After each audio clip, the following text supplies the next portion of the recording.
legion of admirers, Dr. Zahi Hawass is the world's top expert on Egypt's mighty pyramids, and for good reason. Throughout an illustrious career, Dr. Hawass has served as the Chief Inspector of the Great Pyramids, Director General of the Giza Monuments, and the Secretary General of the Supreme Council of Antiquities in Egypt. His book, Giza and the Pyramids, is considered the definitive account. But to his critics, he's an academic gatekeeper, an elitist of Egyptology who is preventing others from interrogating the real truth about how, when and why the pyramids were built. Many in Joe Rogan's audience felt that way after his appearance earlier this year. Most of the information that's written on pyramids are wrong. Most of it? Most of it. In archaeology books? In archaeology books. Really? Except me and Mark Leaner. You guys are the only ones that have it right? Because I have been working in Giza for the last 57 years of my life. I excavated every piece of sand. Well, in this special edition of Uncensored, Dr. Zahi Hawass will join me to discuss his incredible work, and we'll be joined by two of his most high-profile critics from the alternative archaeology community who say the truth about the pyramids has yet to be revealed. And we'll bring those two gentlemen in shortly. But first of all, Dr. Hawass, welcome to Uncensored. Let me just ask you, first of all, what was your reaction to the reaction you got when you appeared on the Joe Rogan podcast? Because a lot of it was very negative.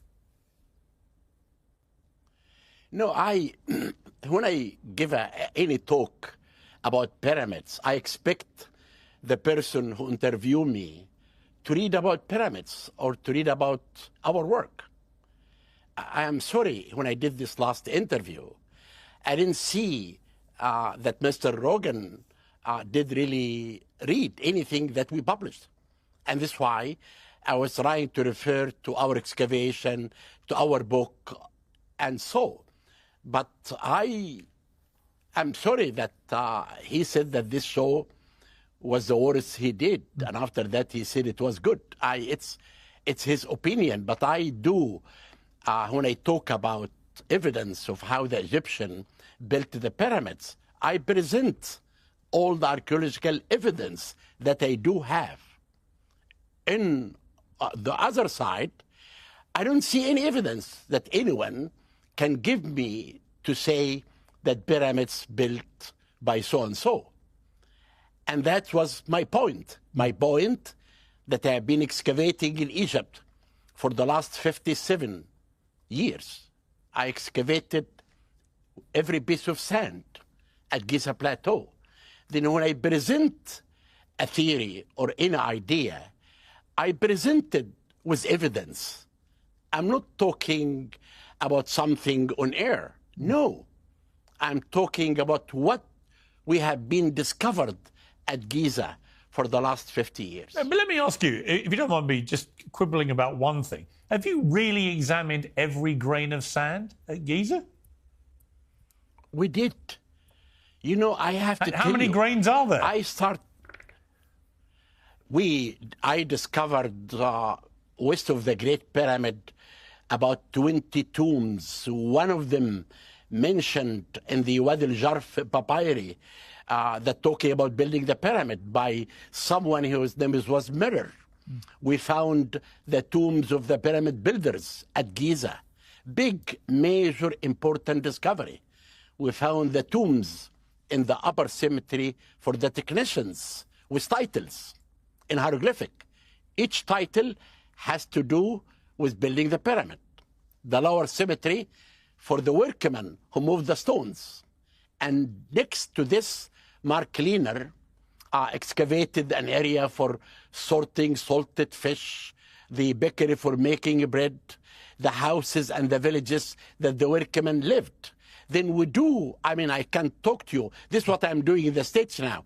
This is top number 25 for me in my lecture in America, that really I'm presenting to the people all the evidence that we do have to say that Khufu built this pyramid.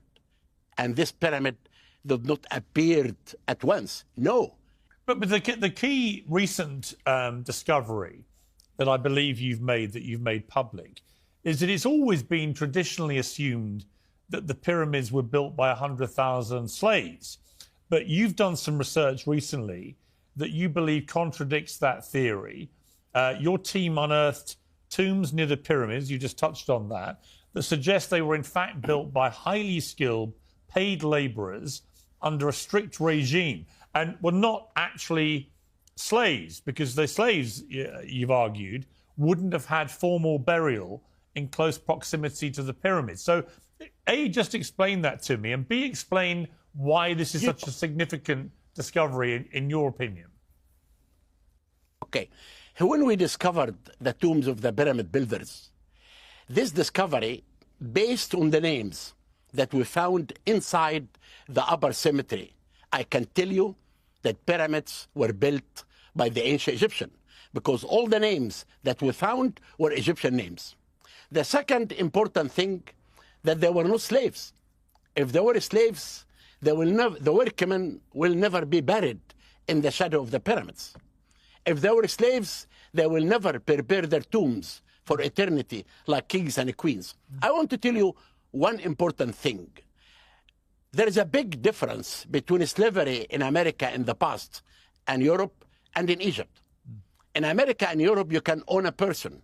In ancient Egypt, you can have a servant working for you. Because I found one tomb west of the Great Pyramid. It's for a priest. His name is Kai. And at the entrance of his tomb, he's saying the following: I built my tomb. I hired workmen, sculptors, and artisans. I paid them beer and bread. I made them to be happy. And that's really an evidence to tell you that we have to understand the meaning of slavery in ancient Egypt. There was no slavery in ancient Egypt. But that, I mean, it does seem to me, if you don't mind me saying, Dr. Hawass, you know, I listen, I bow to your far greater expertise than me. You've written a 1,000-page book on Giza alone. So, you know, I'm not going to try and quibble with you about the history of the pyramids or anything. I would simply say it seems to me more logical, and correct me if I'm wrong here, more logical that, yes, I totally can see that a lot of the local artisans and others would be brought in on this incredible project. But is it not really stretching credibility that they would not have also used what we would categorize as slaves in some capacity? Because the work was so onerous, so tough, so hard, and it would take 100,000 or more people. Were there really 100,000 artisans prepared to do that kind of heavy-duty work? Or is it not more likely that it was a mix of the two? The number of the workmen that were involved in construction of the pyramid, based on our excavation, were only 10,000 workmen. And we have to understand that the Egyptian, before they began to build the pyramid, they had to make a big type of administration to cut a canal, to cut the harbor, for bringing stones from Aswan, from Torah, to set the workmen area. And this is why the 100,000 workmen were set by Herodotus, the father of the history, who came to Egypt in the middle of the 5th century BC. And Herodotus used to hear from guides. Then there is not any evidence of the 100,000. But we do believe, based on our work and our work on the discovery of the tombs of the pyramid builders and the workmen installation, that the workmen were only 10,000 workmen. But I find that, I'm not questioning your research. I'm simply raising a quizzical eye. For example, the World Cup football recently took place in Qatar. I went out there for it. And they built a number of stadiums over a few years. But I think they had around 10,000 people building those football stadiums. There's no comparison in the complexity and size of these stadiums to the pyramids, and they had all the benefit of modern technology to help them. So this idea that you could have the same number of people that built the World Cup stadiums for Qatar, and you could do the pyramids with them back in ancient times, it doesn't seem plausible. No. One thing I want to tell you, and this is what I'm saying always in my lectures. I'm saying, if you stood in front of the Great Pyramid today and you look at it, you will never believe that any human being can build it. Why? Because you don't know. And number two, we have to understand one thing, that the construction of the pyramid was a national project of the whole nation. The 3 million who lived in Egypt in that time, in the time of Khufu, participated in building the pyramid to make the king as a god. Then can you believe moving an obelisk from Aswan to Hatshepsut temple? It's incredible. It took 7 months. It took 7 months. And this can be, it's depicted in the temple of Hatshepsut, showing how they cut this obelisk, how they transported the obelisk on boats. It explains how they work it for 7 months because they want to make the king as a god. And this is why the households in Upper and Lower Egypt, all of them participated in sending workforce and food to help the king. In return, they did not pay taxes. Then the organization of building the pyramid, as we can see, the major problem that people look at Khufu pyramid only.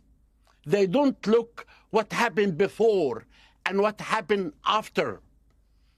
If you see how they started, you see there is no gap in the Egyptian history at all to make anyone to think there is something we could argue about. Okay, well, look, before I bring in the other two panel members, I want to play you a clip. This is from when I had the world-famous Graham Hancock on Uncensored, who said this: what do you really want to achieve?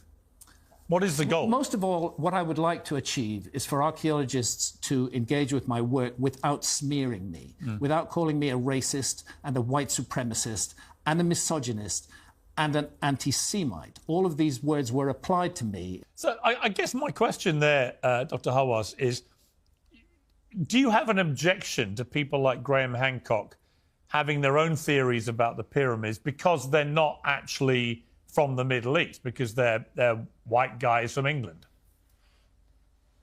At all. First, you have to understand that Egyptology, you have hundreds of American Egyptologists and French and German who are not only the Egyptian Egyptologists. And by the way, I debated Graham Hancock and John Anthony West and Robert Bofal many times in many places. I met Graham in Egypt. I invited him for dinner. And I talked to him. And I ask Graham all the time, if you do have evidence of what you believe on the date of the pyramids and moving stones, you don't have any evidence. If he give me one single evidence, I will accept that. You know, I won't tell you about moving stones. We do have a scene from the Old Kingdom talking about moving stones. In the Middle Kingdom, a statue, 60 tons, 170 Egyptian dragging the statue.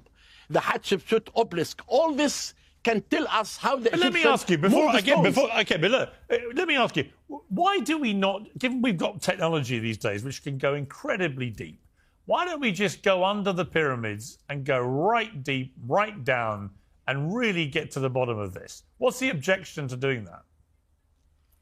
I don't, but they have to understand, we are working right now 2 major expeditions. One from England, working under me, and one called Scan Pyramids. We are using the most sophisticated techniques to understand and to discover the voice in the pyramid. We made discoveries that were revealed until now, many of it, and there is others will reveal later. Then we are not objecting, but who should work in the pyramids? You have to bring scientists from a museum, from a university, but you cannot bring an amateur from New York or London to come and work in scientific. Okay, well, that's quite interesting, because what they say, of course, is that it's a bit of a carve-up and that you guys are the pyramid establishment and you don't like outsiders because you don't want them contradicting your narrative. So, look, let's bring in the other two guests. Joining us now, two independent researchers and investigators of lost ancient history. Jimmy Corsetti, the host of the Bright Insight YouTube channel, and from the debunking channel, Dan Richards. And welcome to both of you. We had you both on before, of course. Jimmy Corsetti, what would you like to say to Dr. Hawass about his recent revelation from his team's research that they believe the pyramids were not built by slaves, and there weren't 100,000, there were about 10,000, and they were artisans at the time? To be honest, well, let me first say, Piers, thank you for having me back on. And Zahi, it's a pleasure to make your acquaintance. There's a few things I take issue with what he had said. First of all, this Scan Pyramids project, that initial discovery was back in 2016, and it was corroborated into a published study in 2017. Well, when you look from 2016 to 2025, that's 9 years ago. That's almost a decade. And I'm trying to understand why we wouldn't have drilled a half-inch diameter hole and sent in a endoscope camera into this hidden chamber. Because let's not forget that the Great Pyramid of Giza is arguably the most mysterious and debated structure in all of human history. We don't know exactly how it was constructed. And in fact, how it was constructed is one of the most debated topics. Another debated topic is whether it was actually built to be a tomb for the pharaohs, because after all, we never found any mummy in any Egyptian pyramid ever. So with those two significant points of debate, we could squash those debates by simply going in and exploring it. So I guess I have a question for Dr. Hawass at this time, which is, why haven't we drilled into that hidden chamber? When will we do it? And the third question is, has it already been done so in secret? Wow, great questions. All right, Dr. Hawass, your response. Now, number one, you have to understand, until today is in July 2025, we still have the Scan Pyramid team are working. You know that they found behind the main entrance the corridor, and they found above the Grand Gallery the big void. And the Egyptian team, the English team that working under me, they found some important voids. And in archaeology, you have to be patient.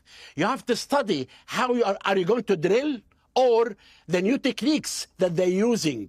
The new techniques that they're using, like ultrasound and infrared, penetrating radar, all of this, you do not need to drill anymore. You can see what's behind a wall, because the English team from London and Sean, who's working for me, they found a void behind the northern entrance of the Queen Chamber with hieroglyphic signs.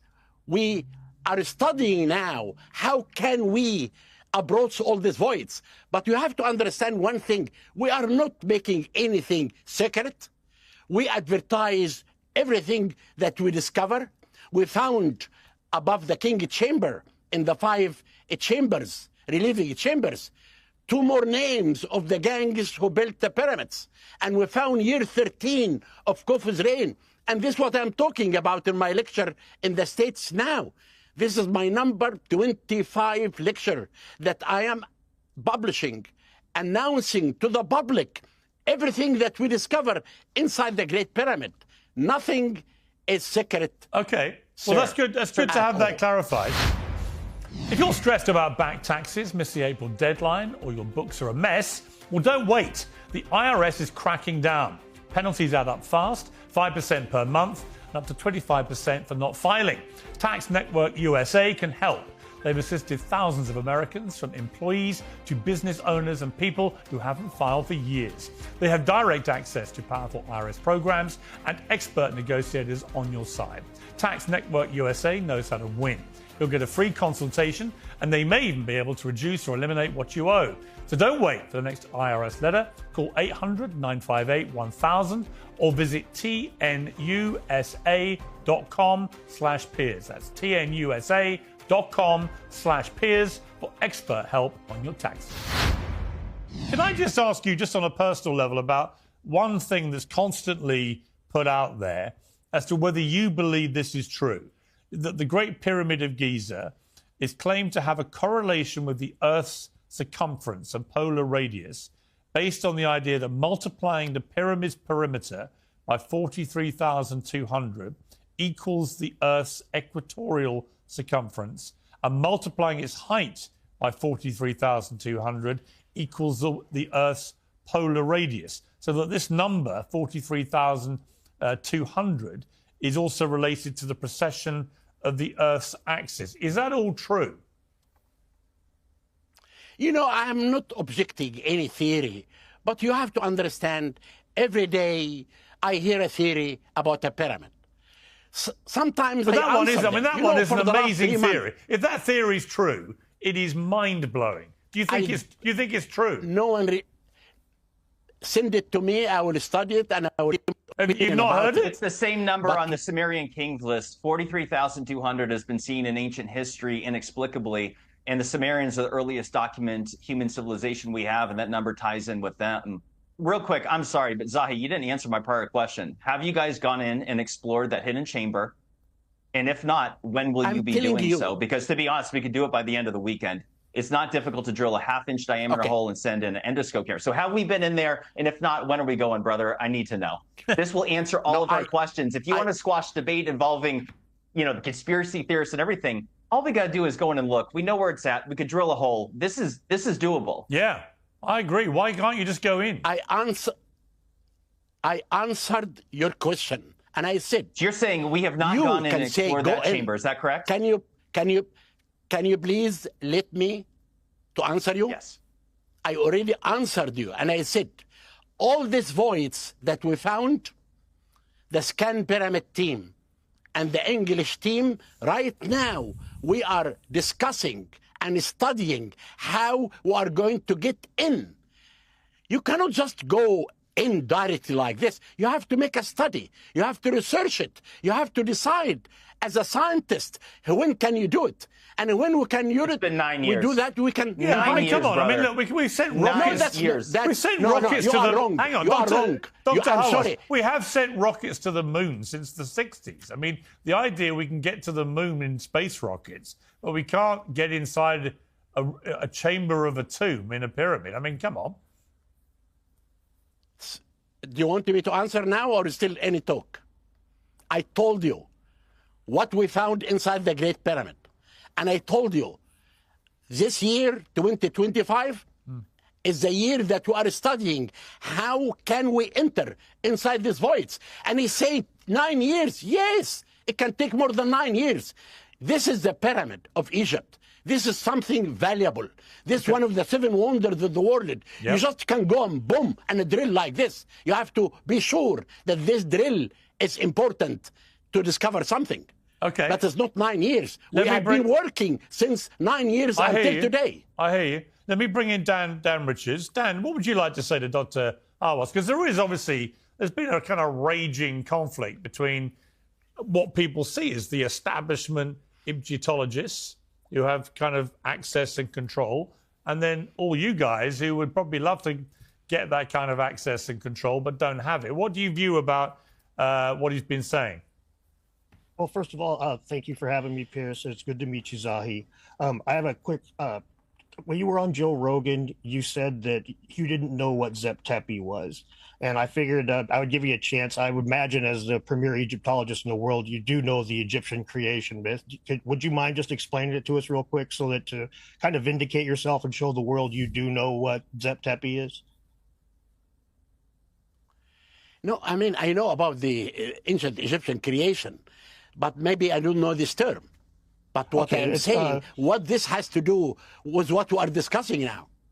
Oh, it's very important because, I mean, it's the ancient Egyptian creation myth involves the primeval mound, right? And this is a symbolic Big Bang. This is something you're going to see all over the ancient world. So that term Zep Tepi is you see it in Egyptian without the vowels, but it's the Egyptian creation myth. So it's kind of important. It's a very important lens to use when you're interpreting these artifacts. So when you were on Joe Rogan and he asked you what it was and you said you didn't know what it was, that so honestly, if you wouldn't mind, it's a good chance to vindicate yourself. No, I teach the Egyptian creation, but I'm saying this term that you're talking about, I never heard of it. Maybe it is not in, I never heard it in the world of Egyptology. Maybe it's between the others, but I can tell you about creation, how the Egyptian created this world. But I don't understand why this has to do with the pyramid now that we're discussing. Dan, let me ask you just on the wider point of the recent discovery by Dr. Hawass, or the claim from the research, that there were no slaves involved in the building of the pyramids. That, to me, that's ludicrous. I mean, I worked construction for a long time, and they're using the food and the graves and stuff. And I mean, I saw many construction workers eating McDonald's while there was other construction workers eating steak. It just depends on if he's a foreman, if he's an engineer, or if he's just a grunt. The painters don't eat as good as the electricians, who don't eat as good as the engineers and the architects. So, you know, having 10,000 people buried in the shade of the pyramid in a grave, mind you, that only says they worked for Khufu. It never says that they built the pyramids. So that's a stretch. It's an assumption that these are pyramid builder graves. But in addition to that, there could be graves of tens of thousands of slaves off the site that haven't been discovered, that were doing all of the grunt work while somebody else was holding the plumb bob. So to me, it's ludicrous to say there were no slaves involved. But to be clear, and to be fair to Dr. Hawass, you don't know for a fact that it's not true, do you? What are you saying? Of course not. That's ancient history, right? We can all speculate, we can all spitball, but the only things we really know are carbon dating and written records, kind of, sort of. But I mean, we fudge written records all the time, even today. So, all right, Jimmy, you raised your hand. I completely agree with everything that Dan just said. However, something very important for all of us to be humbled by is the fact that the Great Pyramids of Giza were allegedly created by the Old Kingdom. And there's a few things that need to be considered when we discuss what we think we know and what we don't know about the pyramids construction, which is that after the pyramids construction, there was 3 other changes of kingdom within Egypt: Old Kingdom, Middle Kingdom, New Kingdom. And between them are missing chapters of human history within Egypt. For example, between the Old Kingdom and the Middle Kingdom is approximately 126 years of completely missing history. It's conjecture. We think that it may have been a revolt within Egypt, a civil war, but something happened to completely overthrow the 4th dynasty going into the 5th dynasty. And then between the Middle Kingdom and the New Kingdom is approximately 186 years of missing history. So the point that I'm making is that within each of those 2 chapters of missing history, that's longer than any human lifespan. It's multiple generations, which means that nobody was alive afterwards to say what was happening before. We have absolutely no idea how the pyramids were constructed, how, or even precisely when. And actually, I should point out that, Zahi, you mentioned about the movement of stones, and you cited that 60-ton stone that they depict being moved on a wooden sledge. Well, that is only 60 tons, whereas the Egyptians had moved the 1,000 metric ton Ramesseum statue. 1,000 metric tons is well over 2.2 million pounds, and it was inexplicably moved approximately 170 miles from Aswan to Luxor. That is 17 times heavier than that statue that you repeatedly cite. Not twice as heavy, not 5 times as heavy, not 10 times as heavy, 17 times heavier. And are we to pretend that wooden sleds are infinitely scalable? The reality is that there is a mystery here. We don't know how they constructed the pyramids. We don't know how they lifted and stacked 80-ton stones 300 feet above the ground. And again, I just would like your clarification. Are you saying that there has been no exploration into any of those hidden voids yet above the Grand Gallery? Can you tell me in good faith that you're certain that nobody within the Egypt Ministry of Antiquities has explored that yet? Okay, well, a lot to unpack there. So first of all... Yes or no, Zahi? Sorry, Piers. Dr. Hawass, answer that last question definitively. You know, you've been asked it directly. Are you saying on the record there has been no exploration in the way that Jimmy Corsetti says? Jimmy, I want you to understand, this conspiracy theory that you do have is wrong completely. We do not hide anything. If the Egyptian, listen, if we do have any evidence that pyramids are back 15,000 years old, what's wrong with this? We'll announce this. We are not against anything. But what I am saying, we are not hiding anything. And you have to know this. Your theory that we have something that we hide is not true. Always, any discovery and any excavation. We are not hiding anything. I want you to know what this. about the second? Okay, but what about... Yes. Well, yes, what about... no. Hang on. What about the second point that Jimmy made, which is surrounding the Ramesseum, which was 1,000 tons. How did that get moved? You know, I can tell you one thing. I can give you 3 evidence of moving stones. We have the Wadi al-Jarf papyri. Do you know anything about this papyri? The papyri is talking I'm sure they about do. an overseer of a workman who went to Torah to cut the white fine limestone for the casing of the pyramid. And he talked about his small boss. stones. His name is Those Didi. stones are like 4 to 6 tons at the most. You have in the Middle Kingdom. And by the way, when it comes to that papyrus you keep talking about, it says absolutely, the word pyramid is not mentioned one single time. Answer, you do not. I gave you the time to talk. Give me the time to answer you, please. You never said yes or no, though, to that prior question about exploring that pyramid. You didn't say yes or no. You said there's no secrets, but yes or no, have you been in there? I told you we are not. We are talking now. We are searching now. We are discussing now. How can we enter this voids? Then I know that that's have true, the voids. But have you done it yet? No, I told you this year it will happen. It will happen this year before the end of 2025 and the beginning of the year. We are going to show all the voids inside the pyramid. All right, Dr. Hawass, let me ask you. In a TV. Dr. Hawass, let me ask you. What is the one thing you are desperate to discover about the pyramids which you've never been able to answer yourself? Number one, I want to tell Jimmy that we found all the evidence of how the Great Pyramid was built. Completely. No, we don't really you haven't have explained how they lifted and stacked 80-ton stones 300 feet above the ground, and prior to that, they were 500 miles from Aswan. We have it shown. We have it shown in scenes in tombs in the Middle Kingdom and the New Kingdom and the Old Kingdom. You have to go and read. You have to go and read about this. But number two, which tomb? I already know that that's not true. But I know that that's not true. So for the audience, why don't you cite which tomb so we can Google it upon ourselves? The tomb of Jehoshaphat. The tomb of Jehoshaphat at Deir el-Barsha. It shows 172 men are moving a 60 tons statue. Then what's which is 17 your times less weight than the Ramesseum statue. How do you move 1,000-ton stone, like you said? How do you do that? Do you know? I want to show you today, our workmen today, who are the descendants of the workmen in the past. They move in front of me more than 60,000 tons. This is the national project.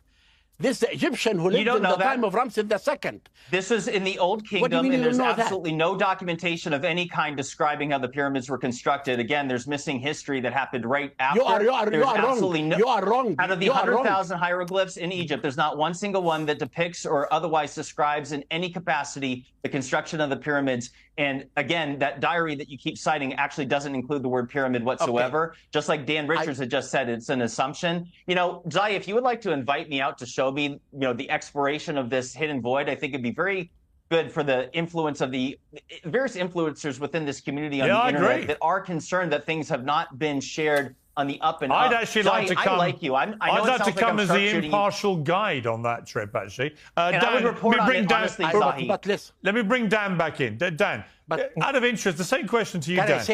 Hang on one second, Dr. Hawass. Dan Richards, what is the thing you would most like to just know for sure about the pyramid? Honestly, as a guy who's worked construction a lot, there's one of the questions that are unanswered about the construction of the pyramids. You can say that you know how they lifted the stones all you want, but the squaring of that edifice to itself, the Great Pyramid has about a 2-inch deviation on a 756-foot run. That's less than 1,000%. You can't do that with ropes because they're going to sag. You can't do it with putting sticks back to back because you're going to get errors. Nowadays, we use transits and lasers. 500 years ago, they built the observatory at Greenwich, and it's not remotely as accurate to itself as the Great Pyramid. So honestly, I would just like to know how the hell they got it so perfectly accurate in its own footprint. How do they square something on that size? It's like machine age accuracy on a gigantic scale. So do you have any idea how they squared the edifice, Dr. Hawass? Did you go to Dahshur to see the pyramids of Khufu's father? No, I have not been to Egypt, but I'm aware of the pyramids at Okay, then Dahshur. don't. If you haven't been in Egypt, how can you base on what you see? Because you have to know one thing: when the Egyptian began to think about building Khufu pyramid, you have to know they choose Giza Plateau, because Giza Plateau is a part of the Mukattam formation. Level 1 and 2 are very bad stones, but level 3 has the best quality of the stones. All stones for building the pyramid came 1,000 feet away from the base of Khufu pyramid, and we located the location of the quarry. But before they moved the stones, they had to cut in the solid rock until they made the base of the pyramid to be 8 meters of solid rock, no stones. And they established a ramp from the quarry to the southwest corner. The ramp was constructed of stone, rubble, and sand. And we excavated the route of this ramp, and we found it. Then the Egyptian had a team cut it. Sorry. I'm sorry. Yes, go ahead. The Egyptian divided the workmen, as we hear from Wadi al-Jarf papyri, that I would like Jimmy to read first before he can talk to me. The Wadi al-Jarf I've been there 3 papyri times. is explaining. Don't come at me like that. I've been to Giza 3 times. I loved it, and I would love to go out there with you. I sincerely mean that. I know it sounds like I'm sharpshooting you, but I'm talking about the Wadi al-Jarf papyri. You have to read it to understand. Right, and it says what? It doesn't say anything. It doesn't say anything about how they constructed the pyramids. I'm talking about the accuracy, the square, how they made it so square. It's extremely perfect, and it's the kind of thing that we can't do today without lasers. We don't do it. You can't do it with ropes. You can't do it with sticks. There's a mystery there. What's your conclusion? No, I need to understand honestly, what do you want to say? My conclusion is they used, the plates, the plate with many rings, like a target that you have in the museum in Cairo. I believe that was a target that they used a concave mirror and used the pinpoint of light to fill up circles at different distances. I haven't been able to test that, but they had to use something more than ropes, because you can't get that kind of accuracy without something better. I'm trying to keep it low tech. Again, my question, what is your conclusion? If the Egyptians did not do this, who did it, in your opinion? I'm not saying the Egyptians didn't do it. I'm talking about specific problems and how to solve them. I don't care if Gandhi did it. I'm talking about how to get it squared. And so I'm trying to answer that without going to lasers or ancient high tech. But honestly, the issue here, that as I see it, is you're telling me that the problem's solved. I'm telling you that if I was tasked with doing that, as a guy who's been tasked with pouring foundations, I couldn't do that. I would be looking at it going, I'm going to need better tools than what you had available. Could it be that they were just better back then at construction than we are now?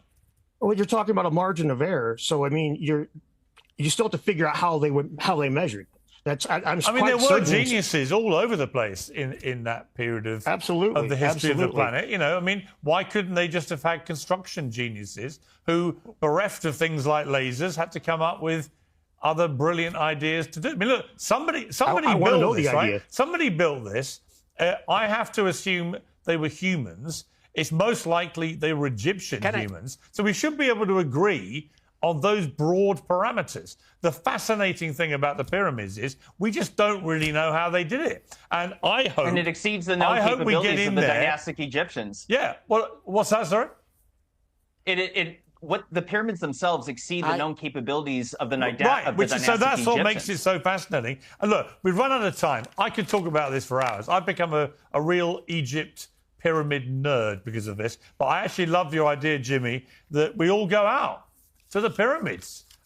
Maybe at the moment that you get inside these chambers and we actually discover maybe the secrets of one of the great wonders of the world. I've got to leave it there. Thank you very much, Dr. Hawass, for joining me. I appreciate it. Thank you very much. But I will be happy to see all of you in Cairo. Brilliant. and take you in a tour and show you what I'm talking about. I would actually love to see the pyramids. I think it'd be an amazing episode of Piers Morgan Uncensored. Let's go on the road. Let's go to the pyramids. I'm waiting. Let's do it. I'm waiting for you, and I will give you a personal tour. Love it. I'm in. Done. Agreed. Gentlemen. Thank you. Thank you all very much. Nice I talking appreciate to all it. of you. Thank you. Really good. Thank you, Zahi. It was a Thank you, pleasure. Zahi. I'd It's love good to meet meet you you. in See you Cairo. in Cairo. Take care, guys. Thank you, Piers. Take care, Jim. Thank you.